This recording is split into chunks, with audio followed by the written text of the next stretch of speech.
สวัสดีครับท่านผู้ชมครับกลับมาพูดคุยกันอีกครั้งหนึ่งนะครับถือเป็นเรื่องราวที่นำมาซึ่งความเศร้าสลดหรือว่าหดหู่ใจสำหรับคนไทยจำนวนไม่น้อยนะครับเป็นการต้อนรับปีใหม่ 2566 ที่เต็มไปด้วยความรู้สึกจะน่าเสียใจหรือจะเรียกว่าผิดหวังสำหรับคนไทยอย่างมากโดยเฉพาะอย่างยิ่งที่เรื่องราวที่เกิดขึ้นกับสมเด็จพระเจ้าลูกเธอเจ้าฟ้าพัชรกิติยาภาหรือว่าองค์ภานะครับซึ่งเป็นพระธิดาองค์แรกของกษัตริย์วชิราลงกรณ์นะครับแล้วก็เป็นพระธิดาที่มีความเป็นไปได้สูงมากที่จะได้ขึ้นครองบัลลังก์กษัตริย์ต่อจากวชิราลงกรณ์แต่ว่าก็อย่างที่เราทราบนะครับว่าเหตุการณ์ที่เกิดขึ้นกับองค์พานั้นก็คือการที่พระองค์เกิดหัวใจวายและก็เส้นเลือดในสมองแตกเมื่อตอนค่ำของวันที่ 14 ธันวาคมที่ผ่านมาขณะที่ทรงฝึกสุนัขส่งเลี้ยงที่สนามฝึกกองพันสุนัขทหารอำเภอปากช่องจังหวัดนครราชสีมาซึ่งขณะนี้องค์พาก็ได้รับการรักษาพระองค์นะที่โรงพยาบาลจุฬาอย่างที่ทราบกันซึ่งแถลงการของสำนักพระราชวังนั้นก็ได้ออกมาฉบับแรกและก็ฉบับที่2แต่ว่าฉบับแรกที่ออกมาก็แม้จะว่ามีการอัปเดตอยู่บ้างแต่ก็ไม่ได้มีข้อความใดๆที่จะบ่งชี้ถึงพระอาการของพระองค์พาว่าพ้นจากวิกฤตแล้วนะครับขณะที่กระแสข่าวหรือการเกาะติดตามข่าวในโลกโซเชียลก็เป็นไปอย่างต่อเนื่องนะครับโดยเฉพาะอย่างยิ่งการเกาะติดหรือการรายงานข่าวของนักข่าวต่างประเทศคนหนึ่งอย่างคุณแอนดรูว์แมคโกรโกมาเชลนะครับซึ่งเขาพำนักอยู่ที่ลอนดอนประเทศอังกฤษแล้วก็เขาก็ติดตามข่าวเรื่องนี้อย่างต่อเนื่องทีเดียวนะแล้วก็ตั้งแต่เป็นคนแรกที่ติดตามข่าวนี้รายงานข่าวนี้อย่างต่อเนื่องจนกระทั่งเกิดการติดตามข่าวกันในโลกโซเชียลอยู่ตลอดเวลานะครับแล้วก็แอนดรูว์เองนั้นดูจะถึงตอนนี้แอนดรูว์เองก็ดูจะให้น้ำหนักหรือว่าจะเรียกว่ามีการสรุปค่อนข้างจะชัดเจนว่าองค์พานั้นได้สิ้นพระชนม์แล้วนะครับแล้วก็เขาบอกว่าได้สิ้นพระชนม์คือตามที่เขาอ้างถึงแหล่งข่าวที่เขามีนะครับว่าองค์พานั้นได้สิ้นพระชนม์ไปแล้วตั้งแต่ที่โคราชก็คือตั้งแต่วันที่14แล้วนะเพราะว่าทีมขณะที่องค์พาเกิดหัวใจวายนั้นเนี่ยทีมแพทย์ไม่สามารถที่จะช่วยชีวิตไว้ทันด้วยแล้วการรักษาคือแม้ว่าเข้าไปสู่โรงพยาบาลที่ปากช่องแต่ว่าสุดท้ายก็ช้าเกินไปนะครับการรักษาของคณะแพทย์ที่จุฬาเองในเวลานี้ก็ทำได้เพียงแค่การยื้อชีวิตคือพยายามยื้อนะใช้คำว่าพยายามยื้อชีวิตเท่านั้นซึ่งคุณแอนดรูว์เองก็ได้อ้างแหล่งข่าวเหมือนกันว่าการที่หัวใจหรือจะเรียกว่าพระทัยขององค์พาหยุดเต้นไปนานกว่า1 ชั่วโมงตั้งแต่ที่โคราชแล้วนั้นเนี่ยก็ไม่สามารถที่จะทำให้เชื่อมั่นได้ว่าการจะพยายามยื้อชีวิตขององค์พานั้นจะได้ผลนะครับเพราะว่าการที่หัวใจหยุดเต้นเลือดไม่สามารถที่จะไปเลี้ยงสมองได้ทำให้เซลล์สมองส่วนมากเนี่ยได้ตายไปแล้วดังนั้นการใช้เครื่องมือที่เรียกว่า ECMO machine ซึ่งเป็นการกระตุ้นให้ระบบเลือดในร่างกายได้ทำงานได้ตามปกติเนี่ยก็ไม่สามารถที่จะไปทำให้สมองที่ตายไปแล้วเนี่ยกลับมาทำงานได้เหมือนเดิมเพราะงั้นนี่คือข้อมูลหรือบทสรุปที่คุณแอนดรูว์เชื่อว่าโอกาสที่พระองค์พาจะมีชีวิตรอดจึงเป็นไปได้น้อยมากนะครับด้วยเหตุนี้เองจึงทำให้คุณแอนดรูว์เองได้โพสต์ข้อความในลักษณะที่เหมือนจะบอกว่าก็ควรจะให้พระองค์พานั้นสิ้นพระชนม์ไปอย่างคนทั่วไปไม่ต้องทรมานจะดีกว่าและให้สำนักพระราชวังและรัฐบาลไทยนั้นก็ได้บอกความจริงกับประชาชนทราบว่าอะไรคือความจริงที่เกิดขึ้นนะบอกความจริงไปเลยเพราะไม่สมควรที่จะปิดบังอย่างไรก็ตามเนี่ยจะทำให้เกิดความเข้าใจมากขึ้นแล้วก็จะทำให้ดำเนินการต่อไปได้มากขึ้นนะครับวันนี้ก็เลยมีโอกาสที่จะได้พูดคุยกับคุณแอนดรูว์อีกครั้งหนึ่งนะครับว่าด้วยเหตุใดเขาถึงมีความยังคงเชื่อมั่นต่อข้อเท็จจริงหรือข้อมูลที่เขามีถึงตอนนี้ว่าพระองค์พาได้สิ้นพระชนม์ไปแล้วจริงๆนะครับและเนื่องจากที่เราทราบกันนะครับว่าแอนดรูว์นั้นเป็นนักข่าวชาวต่างประเทศคนแรกและจะเรียกว่าเป็นคนเดียวในโลกก็ได้นะครับที่เกาะติดตามราชวงศ์ไทยอย่างใกล้ชิดที่สุดนะฮะจนกลายเป็นบุคคลที่สำนักพระราชวังไทย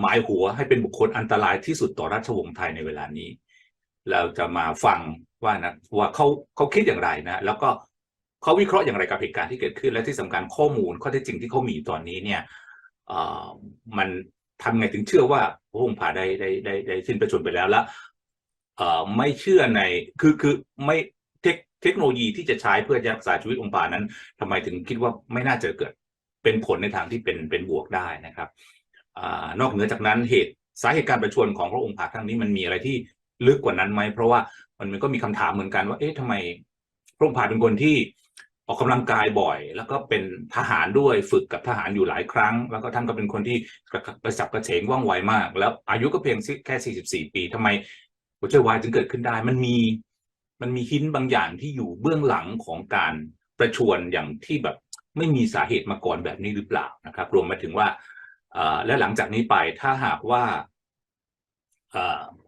พระธิดาพระองค์แรกของกษัตริย์วชิรกรซึ่งถูกคาดหวังไว้ว่าจะหมายถึงว่าทางสำนักทางราชวงศ์เองหรือว่าทางสมราชวังเองก็มีความคาดหวังเหมือนกันว่าพระองค์พาก็น่าจะเป็นบุคคลที่จะเป็นบุคคลที่จะขึ้นมาเป็นกษัตริย์ต่อจากรัชกาลที่10นะครับแต่ถ้าเมื่อต้องสิ้นพระชนม์ไปแล้วแบบนี้เนี่ยจะกระทบกระเทือนต่อราชวงศ์ไทยต่อการเมืองไทยต่อสังคมไทยแค่ไหนอย่างไรอันนี้เป็นหนึ่งที่อยากฟังการวิเคราะห์ของแอนดรูและที่สำคัญก็คือว่าเรายังมีความหวังอยู่ไหมว่าจะมีโอกาสได้รอดนะครับวันนี้ก็เลยจะพูดคุยกับคุณแอนดรูนะครับ Hi Andrew thank you so much for being with me tonight สวัสดีครับ Thanks for inviting me. So, How are you? I'm not too bad. How are you? Okay, not too bad, but it's okay. All right, thank you very much for giving the time for me. And the first thing that I want to confirm that even that so many things have been developing from 2 days ago, and then until now, why you are still confirm that Ompa is dead or passed away? What do you believe, and why you just have like conclusion that she already passed away or dead? Sure. Well, first of all, before I answer that fully, I think the really important thing to say is that some people accuse me of being anti-monarchist. They think I'm pleased that this has happened to Ompa. They say it's disgraceful, it's hateful.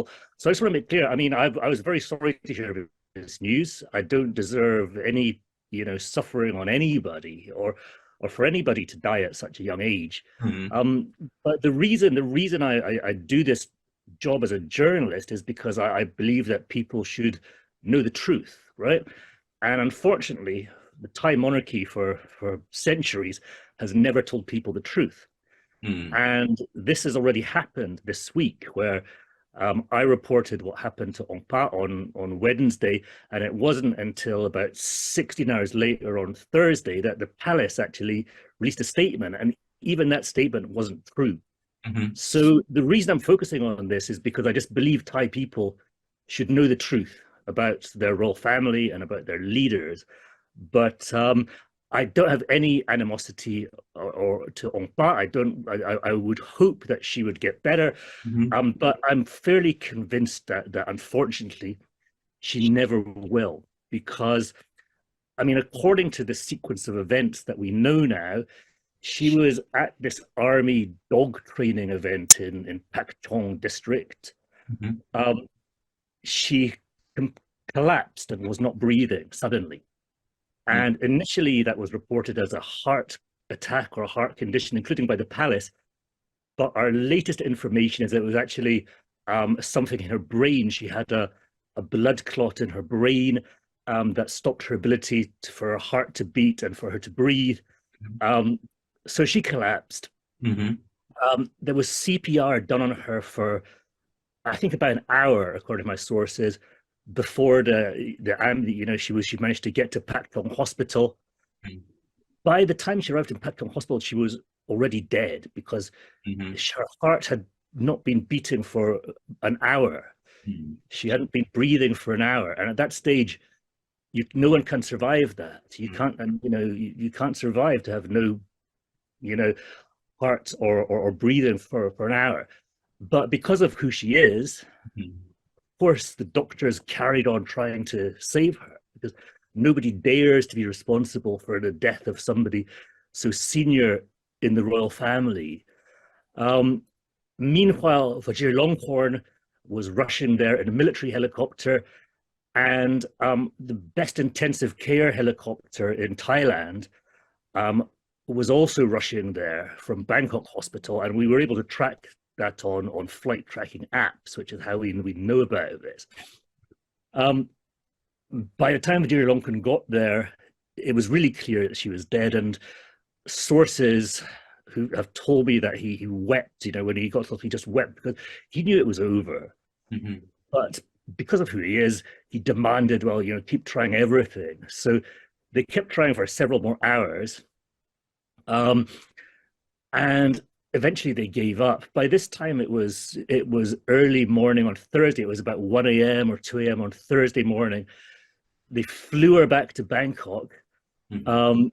Because Chulalongkorn Hospital has no helicopter landing facilities, they had to fly her to Bangkok Hospital and transfer her by road to Chula Hospital. So this took such a long time. So by the time she was put on this so-called ECMO system, mm-hmm.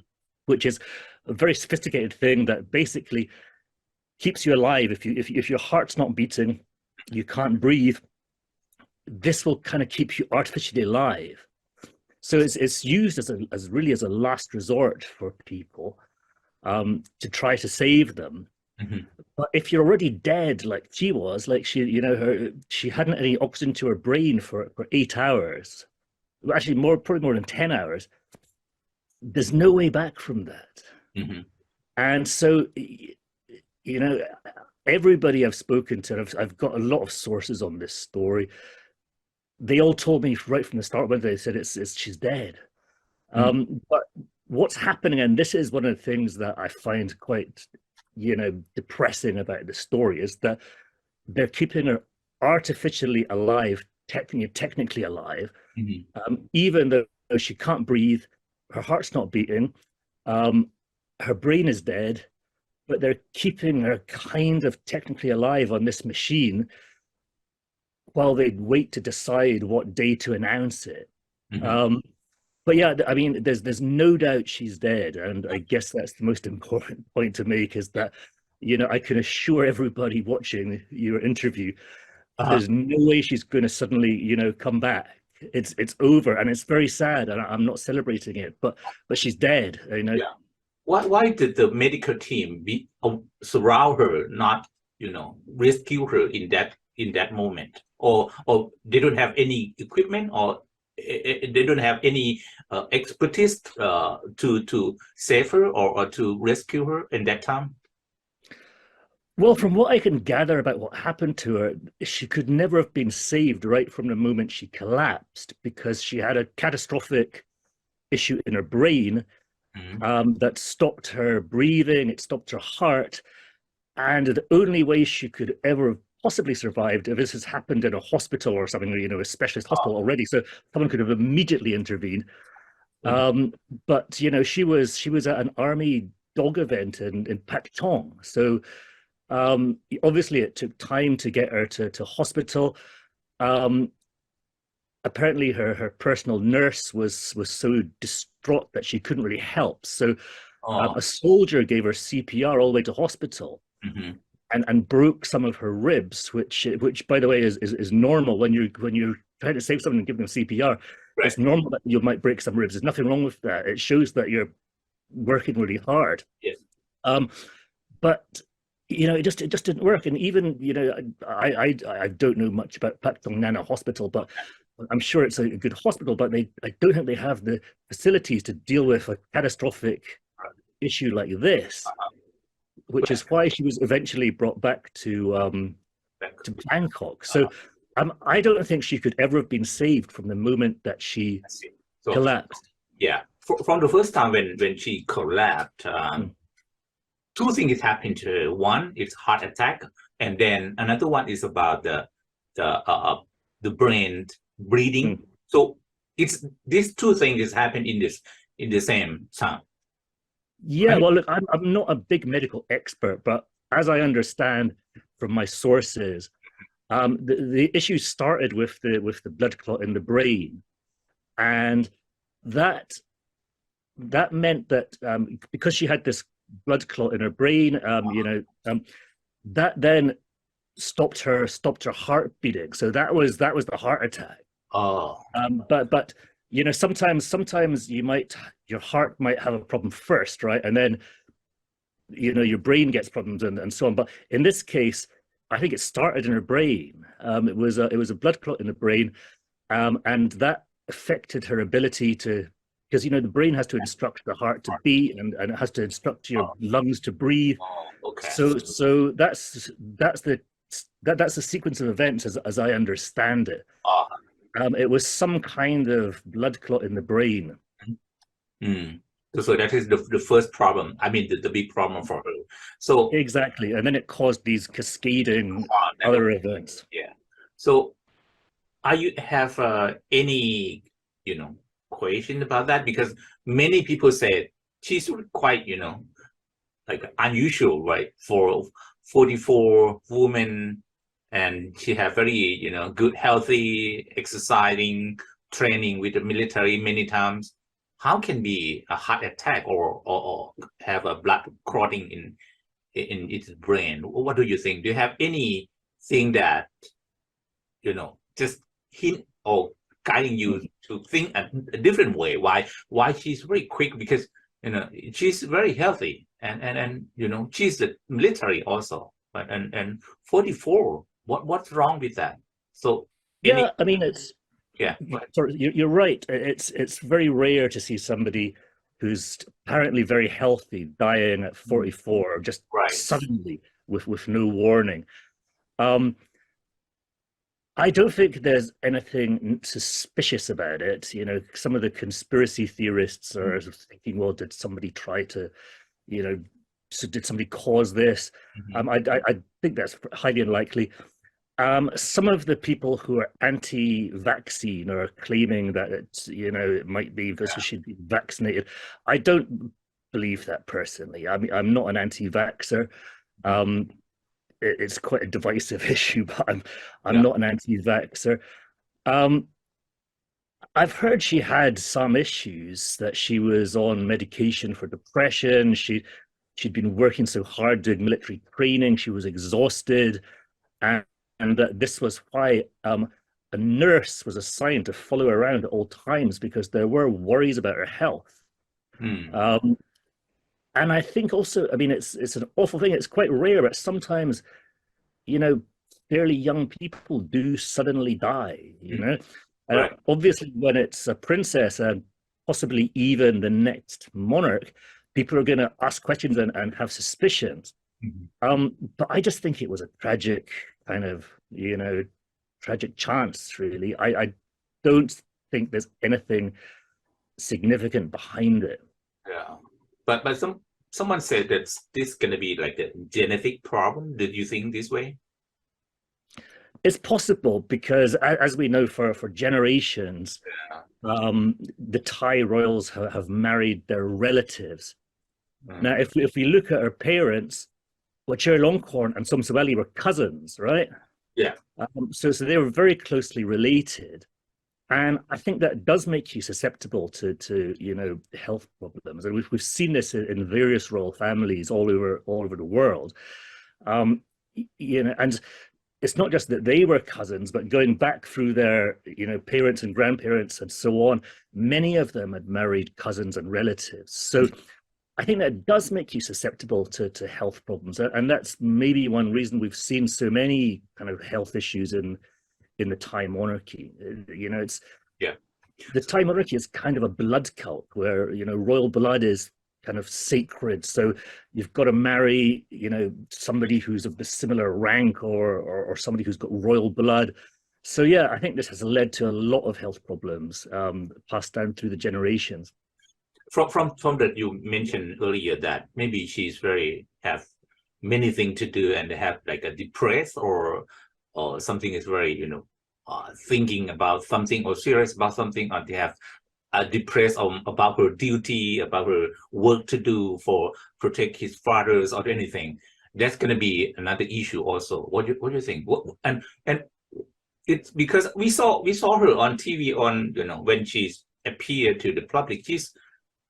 what do you think? She has something in her mind to, handle with something very serious about her, something about her life is very difficult for her, something like that is maybe pressure on her also. What do you think? This is the cause that she got a heart attack or No, look, I don't want to really speculate about her mental health because I don't think that's appropriate.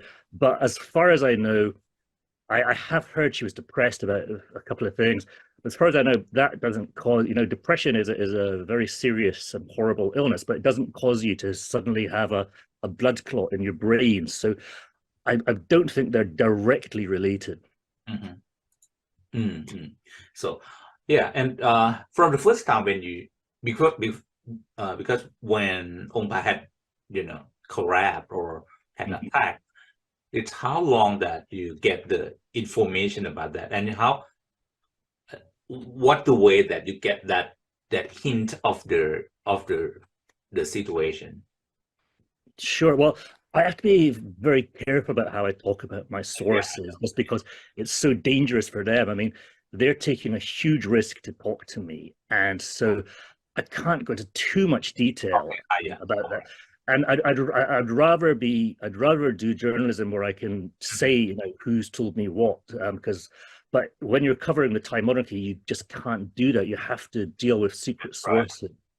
But what happened was that on Wednesday afternoon my time, I got a message from a very well connected Thai source, telling me that Ongpa had collapsed. It was a very serious emergency, and that the king was on the way in a helicopter. So this was really huge. So I checked with another very good source of mine, and said, have you heard anything about what's happening? And they confirmed it. So then, by this time, I don't know if the king had arrived at the hospital already, but it was very quick. After this had happened, I got the news, which is purely thanks to my sources. It's not really thanks to any of my skill, but I heard it really, really fast, and because I'd confirmed it with two sources, I started reporting it. And what often happens is that when you start reporting a huge story like this, and you're the only person reporting it, because at this stage, obviously, nobody really reported it for, until the next day. And even now, nobody's really saying what's happened. So a lot of, very brave Thai people who had information about this story, once they saw I was reporting it, they came forward to me with information which I was able to verify and which was credible. So the number of sources started to build. So it's very hard to know what's happening in the palace right now. A couple of years ago, I had really, really good sources within Vajiralongkorn's entourage in Bavaria, and they were taking big risks to give me information. But he was enraged about this. So there was all these witch hunts among his entourage, people with mobile phones getting checked. If people were suspected of talking to me, they'd be tortured and so on. It was awful. So most people had to stop talking. And my level of insight into what's happening in the palace is much less now. There's a bunch of things it's hard to know, but on this story, people were brave enough, sources were brave enough, because it was such an important story, to take the risk to give me the information, which is how I got it so quickly. And okay, so now you truly believe that Ongpa, dead already. So what do you think when the Thai palace going to be announced death of Ongpa, or maybe just waiting for something, or just announce that you post on your Facebook that the Thai palace going to be announced in maybe 2 or 3 days, so that it's going to be happen, or they're going to be that way, or what do you think that the Thai government or even Thai palace that they can accept the truth that she already passed away and announce to the people? I mean, according to my sources, there's still a big debate about this within the palace. But quite a large fraction of people are saying they should wait until after New Year to announce it, because they're quite worried that if it's announced before New Year, the New Year celebrations around the country are cancelled after we've already had cancellations because of COVID in the past few years. They're worried it will kind of cause more anger towards the monarchy, which is already at quite a high point. And if you look on social media, you'll find a lot of young people saying, you know, why should I cancel? Why should I have my New Year cancelled because of the death of somebody I don't even really care about? So I think they are worried about that. And so that they may wait until early January to do it. And of course, it's not unusual for the Thai monarchy to behave like this. Bhumibol was basically dead for months before they turned his machines off. He was just being kept artificially alive, the same way that Ong Ba is now.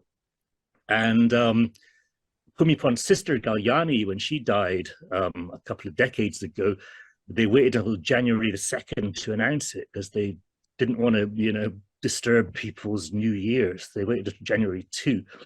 So I think a lot of people in the palace wanted to wait until early January, but I doubt if that's tenable, because they would have tried to have kept her accident secret.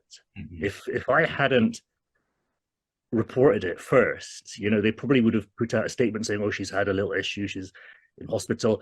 They would not have admitted how serious it was, and then they could have had time to wait until the moment that they chose, you know, to announce it. But I don't know, because a lot of people have read my reporting.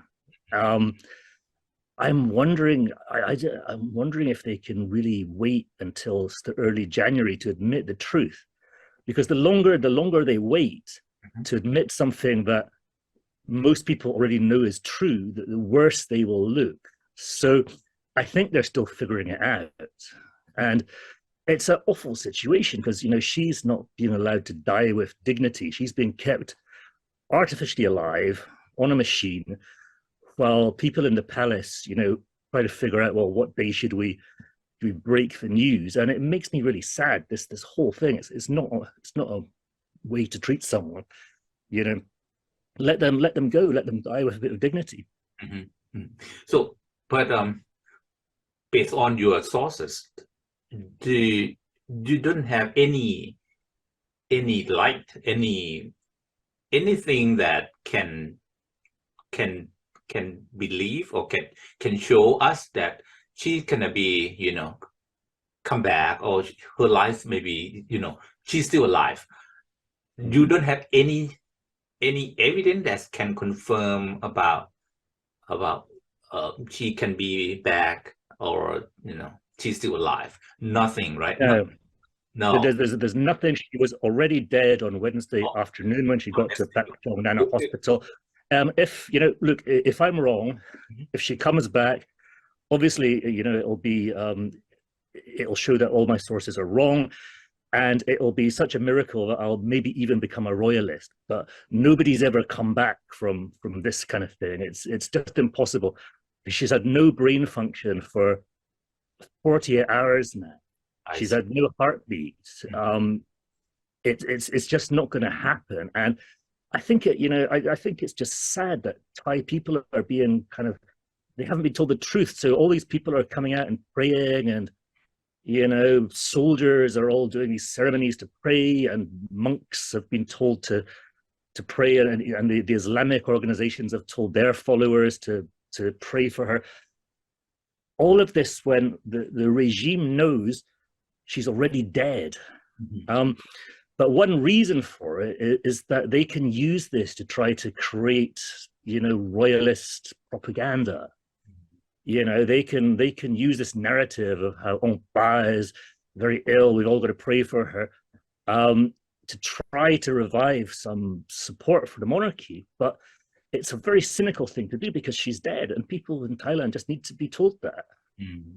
I see. Yeah, even they can, you know, bring very high medical technology to save her, but no, right? So There's no way after she had no heartbeat for so long. Okay. There's no way she's coming back. So just another point that okay, if she already passed away or she dead, what do you think? What do you think about the King Vajiralongkorn right now? What you know? Do you have any sources that what he going to do and what he's thinking now? What he's he's doing now? Well, look, I mean, as everybody knows, I'm also not a fan of Vajiralongkorn. I think he's a disaster for Thailand, but he's also a father, and he's lost his eldest daughter, and that must be an awful thing. So, we have to have some compassion for him. And when we saw him going to Chulalongkorn Hospital today, I mean, he looked distraught, and he's looking increasingly unhealthy. He's stooped. He's looking unwell. So, in this situation, I think we have to just feel sorry for him, because whatever else he's done, he's just lost his daughter. And but also it's very significantly in the larger scale of things, she was going to be the key to royal succession. It wasn't clear if they would have a female monarch next, but she was kind of groomed for it. But at the very least, they would have made Dipengorn monarch, but she would have been regent, because Dipengorn has his own issues. He can't ever really be a monarch on his own. So she was kind of the big hope for the monarchy, for the next generation after the next royal succession. Right. And now she's gone. It's a huge problem for the monarchy. And I think this, I'm sure Vajiralongkorn is grieving, but he's also going to be wondering what they can do, because with Ongpa gone, there's so few options for them. But he had like 7 kids, right? So that maybe some of them can be the next king. What do you think? Yeah, I mean, look, he's got a huge amount of kids, and it's kind of ironic that there's so few options for a successor. The reason, I mean, it's quite a complicated history, but as I'm sure you know, I mean, Ongpa was his first child, born with Princess Somsawali, who was the niece of Queen Sirikit. And Sirikit had forced him into this marriage because she wanted the Kitiakara bloodline to, become dominant in the royal family. So she forced him into a marriage that he didn't really want. And Ongpa was born 44 years ago. And so she's the most royal of all the king's children, because, if you care about that kind of thing, because she was born from a princess and a prince. But meanwhile, Vajiralongkorn left. He left Somsawali quite early, took up with Mombens, Yuvatida, and they quite quickly had 4 sons and a daughter.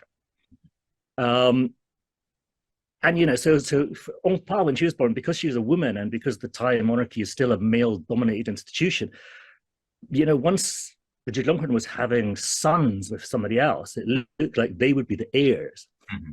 And Sirikit was furious because this undermined her plans. She wanted to have a Kitiakara to take over, and Ongpa is basically half Kitiakara.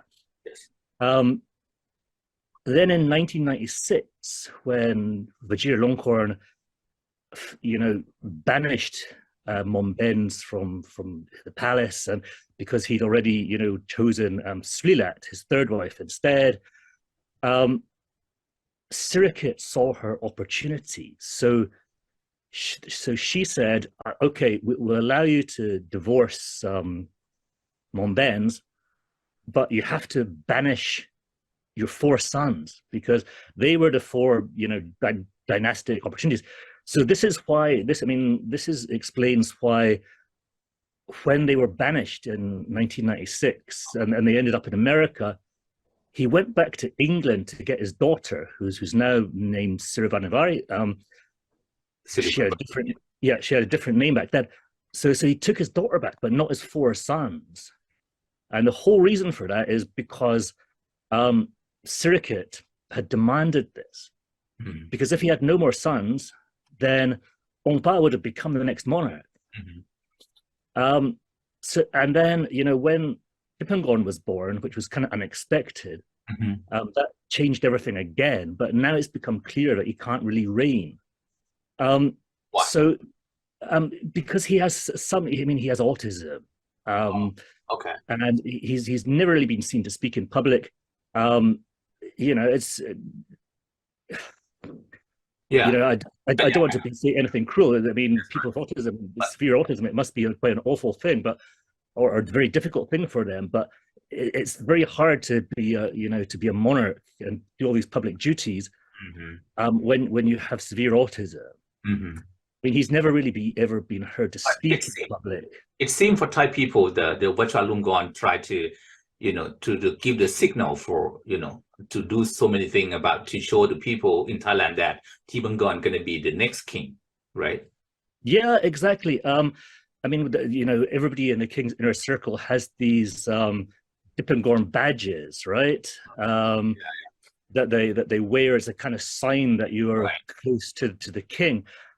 So that's what I think the most likely thing that was going to happen was that Dipangorn would be made the next king, but Ongpa would have been the regent. They would have been a kind of double act. So she would have done a lot of the duties, a lot of the public speaking. Right. He would have been king. Partly because mainly because of the conservatism of the Thai royals. That we don't. It's going to be huge for a woman to become a king. We didn't have any sign from Vajralongkorn that want to promote Ongpa to be the king, right? Even they try to, she's very smart, she's very active, and then do so many things for the country. But I didn't have any sign from the Vajralongkorn that want to promote his daughters to become a king. But for Dipangorn, it's so many sign that he want his son to be the king, right? Yeah, well, look, I mean, I think he clearly loves Dipangorn.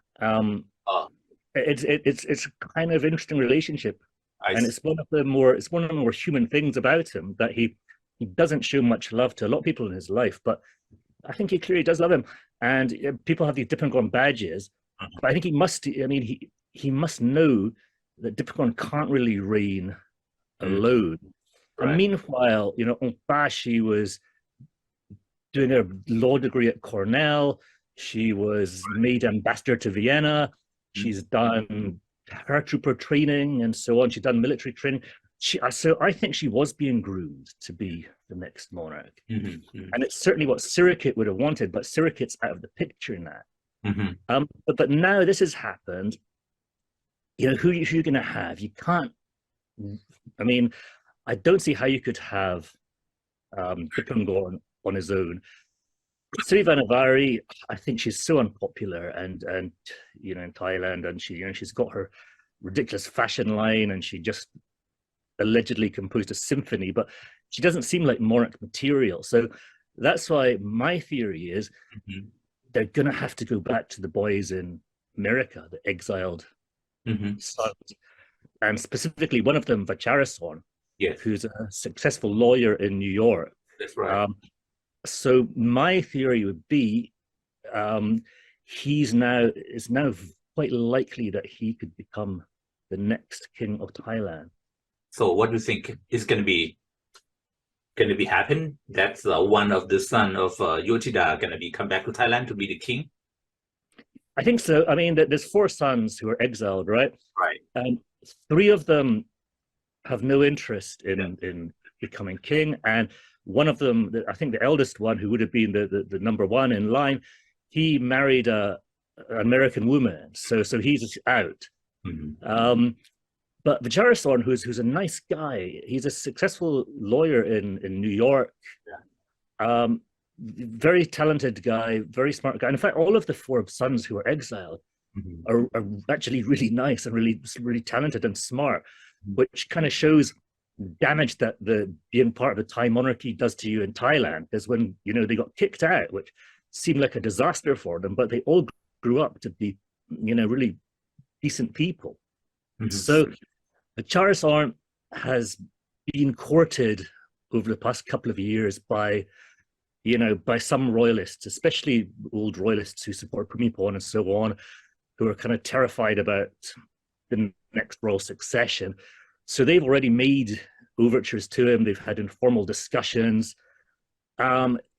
You've probably noticed that, you know, he's been doing a lot more high-profile events in the US, charitable events. He's been to Laos, visiting temples and so on. And he's the only one of the boys that actually, he's interested. He would do it, I think. And there is a channel of discussion open with him. And so, you know, given the fact that there's still this conservatism that it has to be a man, given Dipengorn's, you know, issues, and given the lack of an alternative candidate, really, I think it's looking increasingly likely that he'll rehabilitate Vajrasaurn. Because the main obstacle to this always was Sirikit, who Sirikit wanted them gone. Now Sirikit's out of the game. You know, she's, you know, she's senile. She can't really intervene in anything. There's not really any obstacle to bringing the sons back if they want to come. So I think, and none of this is going to happen that quickly, right? But I think over the next couple of years, you would probably see an attempt to rehabilitate the sons, and especially Vajrasaurn. And, you know, because I think they're the only credible, he's the only real successor that I can see. But the Vajralongkorn, he's already, you know, expelled, right? Just like, just he not accept that his son and already, you know, abandoned full son in America. So that is can become a king if the King Vajralongkorn didn't like them to come back. Well, I think Vajralongkorn would have to accept it, but, you know, let's look at Dipengorn. Dipengorn's mother is, you know, she's also basically, she's not exiled abroad, but she's stuck in Ratchabun. She's basically in house arrest. She's been accused of doing terrible things. So, you know, and you know, even if they wanted to choose Sirvanavari as the next monarch, first of all, she's female, and secondly, her mum is Mom Benz, is the same mum as the four boys. So I think, you know, unless Vajralongkorn fathers another child with somebody, he's out of options now. And I think it would have to be, as I said, one of the four sons, and there's only one of them that wants to do it. And I think he'd be a pretty good king, certainly better than the current one. But so that's my analysis of the succession dynamics. Yeah, I think it'd be great for Thailand to have a female monarch one day, but I'm not sure if the palace is ready for it, even though the constitution does allow it. How about Prince Sirinthorn, Pratep? She can become to saving the monarch in Thai. I mean, it's possible, but look, she's getting much older. She has no children, and, you know, obviously never will have any. So it's a kind of a dead end. It's a dynastic dead end. You know, even if they brought her in, and obviously there's well-known animosity between Vajralongkorn and her. That's right. So I think the prospect of her being brought in, I think it's very unlikely, and it wouldn't solve their problem, because since she's got no kids, where do they go after her? You know, there's nobody to come next. So this is the problem they face. Yeah. So how about the queens right now? The Sutida, right? I can't remember the name. Sutida. So if one day she become pregnant, so that is another option, right? It's an option, but it hasn't happened by now, and she's reaching the age where it's pretty unlikely to happen. You know, so you would have thought, because Vijayalongkorn has been with her since 2007. She's been his main mistress since 2007 until he met Goy in about 2014, and then he kind of abandoned Sutida. But now Goy's out and Sutida's kind of back. It's this constant, drama of Vijayalongkorn's private life. But so he was with her for many, many years. I think if they were going to have a kid together, they would have done it already, but it's never happened. Yeah. So, yeah, I mean, it's possible it would be a sudden royal child announced, and that'll change the game. But as it stands at the moment, I would think it would have to be Vajayalongkorn in the US. You just confirm that maybe the son of the Yujida from US gonna be the more appropriate to be. Well, it's not up to me to say who's the most appropriate, but I think he's the most likely. Okay. Because he's willing to do it, and I don't see any other credible candidate. Right. So do you have any update about what we call the Concord Sininat? Oh yeah. What is Goy, right? Yeah. Yeah, so Goy. What is she? How is she doing? And then why is now? Because she's already disappeared from the public for a long time. What's going on about her? Yeah, well, as far as I know, she's back in Munich at this giant hotel that the king used to stay in. And as you know, it's been a big drama for this relationship where Vijayalongkorn became obsessed with her. He sent Sutida off to live in Switzerland so he could spend time with Goy and this harem of women who were organized by Goy. And then they had this sudden falling out, and she was put in jail. Goy was put in jail. And she was in there for, she's in there for months and months. And then suddenly Vijayalongkorn, he missed her, so he decided to forgive her. So she was suddenly released. And, all of this was done. I mean, it's kind of shocking. She was put in jail without any trial, without any due process. And this is 21st century Thailand, and the king is supposed to be under the constitution. Of course, we know that he's not. And he just throws his mistress into jail. Obviously, it was a big shock for the country when Goy was named consort, because this is a role that we haven't had for more than a century.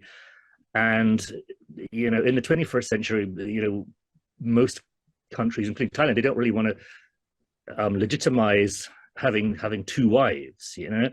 So and then that there was also the drama that there was even gossip last year they were going to make Goy the second queen, and because there was huge opposition within the family, so he dropped the idea. So this is this big drama with Goy, but now she's back in Munich as far as I know. But one interesting thing is that Ong Pa was one of the biggest supporters of Sutida. Yes. Queen Sutida. They're about the same age actually, and they were friends. And so when Vajayalongkorn was wanting to make Goy his second queen and thinking of abandoning Sutida, and it was humiliating for Sutida. I mean, last year the king was going out for Valentine's Day with Sutida, and they're always wearing matching outfits. And often you'd see them, all three of them, at a royal event, and it must have been humiliating for Sutida, when three of them are in a golf buggy driving through a town, waving to supporters, and Goy is in the back seat. I mean, it must be humiliating for somebody's wife to have that going on. And Ong Pa was the one that really stood up for Sutida the whole time. Yes. And I think she's one of the reasons why Goy is now back in Munich and Sutida's still there. But now if Ong Pa gone, that does change things. So I think Sutida I'm sure Sutida's very, very upset because she's lost a friend, but it's also undermined her position quite significantly because her biggest ally is gone. That's right. So very, focus on Goy. she, what was she gonna do after Ong Pa passed away? So that is an interesting point too. So how about the Queen Silikit? Do you have any update about her right now? She's what she's doing now, and what is situation about Queen Silikit right now? She's still in hospital, right? Yeah, I mean, look, Sirikit's been out of the game since July 2012 when she had a massive stroke, and she's never really been well since. She's never been heard to speak in public since July 2012, so that's more than a decade now. There's a few photographs of her released where she's a kind of very frail, white-haired old woman. It's clear that she's got severe issues from her stroke. She probably has, she's probably senile. She doesn't really have any significant political influence anymore. And until 2012, she did. I mean, she was probably, because she was so much more assertive than Bhumibol, right? And she had so many allies that until 2012, she was one of the biggest players on the chessboard. Right. It was a bit like a chessboard where the queen can do all these moves, right? And the king can only do these little moves. And that was a bit like the situation with Bhumibol and Sirik. She was probably more influential than he was in many ways. But yeah, she's been out of the game for a decade. There's no chance of her coming back.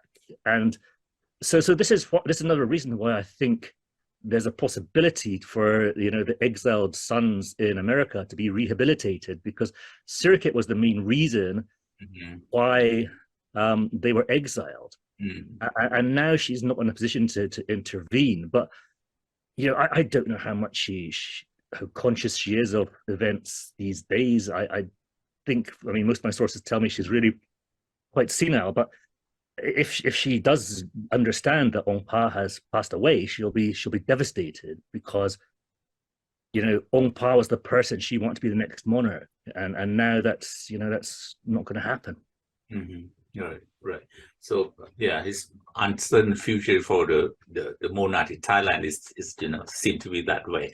But from your Facebook that you post that if days of Ong Pa dates, that it decides the thing that complicate that for elections in March, right? That you say that in your Facebook. What do you think? What do you mean by that? The death of Ong Pa can affect the elections in next year. I mean, in a couple months in March. Well, I think a lot of the government, especially private, they would love to delay the elections because they know they're going to lose. But in fact, the king has never been that close to Prayut anyway. It looks like Anutin is going to be the big winner in these elections, because all these MPs are flocking to Phumjai Thai now because they think it's going to be the big winner. And Anutin has some connections with the Jirlongkorn. And the only way they could delay the election is if they announced, months and months of mourning. And I don't think they can do that. I think the mourning will have to be quite brief for Ong Pa, because of the way that the sentiment to the monarchy has changed. They can't sort of say, oh, we're going to mourn for 6 months and we'll cancel elections. So having thought about it a bit more, I think it's highly unlikely that the elections will be affected by this. It was a thought that went through my head, and some of my sources were also thinking, well, do you think they're going to use this to delay the election? But after I considered it more, I think it's pretty unlikely. So maybe the election going to be, confirmed that going to be happen or held in the March in next year. So that is another. It seems like it because the Supreme Court has approved these laws, which was the major stumbling block. And clearly all the MPs are pretty sure it's going to happen in March, because they're all, switching parties, most of them going to Phumjai Thai. So yeah, I think it's going to go ahead, and it'll be a contest between Phumjai Thai and Pheu Thai. The old the old allies of Thaksin who betrayed him back in 2008, you know, fighting against his proxy party. It'll be an interesting battle. Yeah. So that's another thing that I just curious that if the Vajiralongkorn is passed away, I mean, by any nominate or decide to be who gonna be the next monarch, gonna happen is that way, or do the Thai palace right now, you know, come to talking and then very serious about who gonna be the next king after the Ongpa pass away? Do they have you know, are very serious about talking about who gonna be the next king, or it depends on Vajiralongkorn right now? Well, no, I'm sure there's different factions in the palace are all thinking about it very seriously. I mean, I know they are, because people have been reaching out to the sons, the exiled sons in America. Other people are maybe backing Dipengorn. A lot of people were backing Ongpa. But Vajiralongkorn has never named a designated heir. So if he dies, if he drops dead, you know, suddenly, which, looking at the state of his health, we can't rule it out, it would be a bit of chaos. And there'd probably be different factions of the palace all arguing about it. In theory, it would pass to, according to palace law, it would pass to Dipengorn, because he's the son, and he's, you know, the other four sons have been banished. But if they, you know, and maybe, you know, maybe some factions of the military, they wouldn't mind Dipengorn because he'd be easy to control, you know. I see. So maybe they would go for that, but you know, I think there would be some pressure from some factions of the palace. And when I say the palace, I also mean the kind of the royalist elites, you know, because a lot of the royalists, they can't stand the Vajiralongkorn. You know, they all loved the previous king, but a lot of Thai royalists, you know, can't stand the current king. And so they would be looking for one of the sons in the US, but I think it'd be a mess. I mean, if Vajiralongkorn was to die suddenly before they put another succession plan in place, it would be a serious mess, and it could get quite ugly. Yeah. So what do you think about the privy what we call privy council, right? Privy council. Privy council. Do they do anything to save the monarchy right now, or everything it depends on Vajiralongkorn? Because I didn't see any action from Privy Council. Well, look, most of the Privy Council are about 100 years old, and they're ancient, and they don't really do anything. And even some of the younger ones, like Suryud, are pretty ancient. But then you do have these other very powerful people in the royal household, like Apirat in particular. Apirat is probably one of the most powerful people in the palace, and is very ambitious. So some of these people, they'll be trying to figure out a plan, for sure, because they want to preserve, you know, the dynasty. They want to preserve the monarchy, but they're running out of options. And so, you know, it's only been 2 days since this you know, tragic death of Ongpa, but over time, they'll be trying to figure out some kind of plan. And after, if we think, okay, Ongpa, you know, or Thai monarchy had been the big crisis right now because Ongpa passed away or dead. Do you think this is the way, if something is, this crisis can then give the way for the Thai monarch to be reformed? What do you think? Because many young generation or many Thai people, they try to you know, want to reform the monarch, I mean the king in Thailand. So this is the chance that can reform the Thai monarch in Thailand. What do you think? I don't think reform will ever happen voluntarily from the monarchy until Vijay Longkorn dies. Oh, Because he hates the protests. We've seen that he refuses to even consider anything, any concessions at all. He surrounds the Grand Palace with shipping containers because he doesn't want protesters to set foot on royal soil, all this stuff. So, he's destroying all these old monuments from the 1932 era because, so his whole project has been to try to move back towards being an absolute monarch.